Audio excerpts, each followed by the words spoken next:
this is Steve Peterson from Citizen Green TV. We're out at the Texas HempstaLK, the inaugural event here outside of Austin, Texas, and I have Karen Reeves with me today from one of the Texas Cannabis and Hemp Alliance Group. So, Karen? Hi, my name is Karen Reeves. I'm with the CenTex Community Outreach. And Karen, you were telling me off mic that this is an event, you've been an activist and promoting the healthy use of cannabis and CBD for many years. Can you share the audience, which is a nationwide audience, what your goals are as a person and how these products have helped in your wellness journey? Okay, well, our CenTex Community Outreach, we are on a mission to end prohibition in Texas, simple as that. But we have to make baby steps in Texas, so we're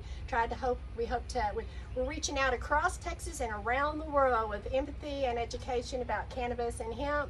And we hope to help the people encourage and empower people to come and get involved in the legislative process, because that's where it all happens. And what do you think the most common misconception is about cannabis and hemp for our legislators? Well, of course, you know, the old rhetoric that cannabis is bad and hemp is bad, but none of that is true. I don't really like listening to all that rhetoric anymore. We know cannabis is medicine. It's helping me.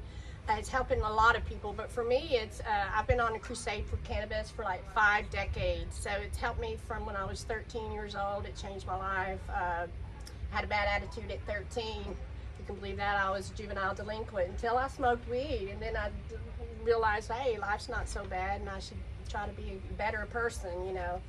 And I've gone through a lot of things each decade of my life because of prohibition. I've lost a lot, but in 2014, I decided I needed to make a change, and we developed the CenTex Community Outreach. We wanted to help people get involved, and we started going to rallies, to conventions, to events like this, and you know, every action is important.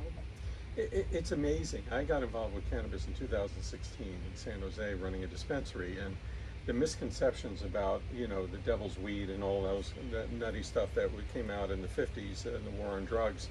And yet, you know, people are coming to us looking for solutions, and they're looking for a way that they can do it in a responsible and respectful way, and yet get the relief they need. Right. So whether they're dealing with cancer or weight problems or whatever their issues are, we're finding a lot of the benefits of cannabis in that regard too. Also, talk to me a little, and the audience obviously, about what do you feel is going on with like even industrial hemp? I mean, as a potential rotation crop for the farmers here in Texas. Well, unfortunately, I'm not an expert and not a professional. I really can't speak of any of that stuff, because I'm a concerned citizen. I'm an advocate, so I don't really know too much about the farmers and what they go through. I'm sorry about that. That's all right. With the recent legislative changes that Texas is now proposing, what do you see happening next? I mean, how long is this going to take us, as a society here in Texas, to enable us to do a little bit more? Well, unfortunately, in Texas, our hemp is fixing to be banned, the THC in the products currently available on shelves. And we have, like, I guess, 8,000 stores across Texas. And it's going to be a sad day in Texas. If the law is passed, and it looks like the governor will sign it, I guess it goes into effect 2025. Wow. Yeah. Wow. And they did add a couple amendments to the bill where it's the penalty for possession. This is really important. It's going to be for having THC hemp products. It's going to be more than having cannabis regular flower.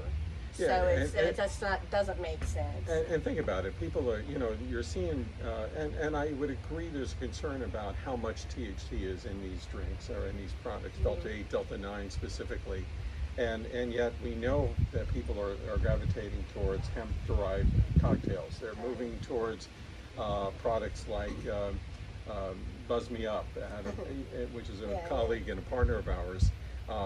But people want that extra relief in lieu of drinking alcohol or doing some hard liquor or other products to get their reduction and relaxation in, I should say. And I think people should use caution using these products. Me personally, I take great caution. I do not partake in any of the drinks or and edibles don't work for me because my liver doesn't break that down. So, but So I use cannabis flower, Right. and so that I get it off the black market. But So, to the audience, wrapping, what's your ask as an organization? I mean, where can you use the audience to be able to help you and reach out to you? well, we're with CenTex Community Outreach. You can find us on Facebook, facebook.com/Team CenTex. And we have developed patches for people against prohibition. And I didn't bring one of them with me, but our patches, if you're interested in getting a patch, we ask for a small donation for that, and we have stickers. But our patches, we give those out in advance to anybody that comes and is maybe active for the first time, or they're coming out to tell their story for the first time. But we have these patches, and we want people to let their patch represent someone they know that's been affected by prohibition. And sadly, what I've learned through the years, everybody knows someone. So, but we want you to come out. We want you to get active in the legislative process. It happens every 2 years here in Texas, so you have plenty of time to get ready for next session. And we're still going to keep moving on. The power of the people is stronger than those people in power, and you need to try to remember that. Well said, Karen. Thank you so much for joining us.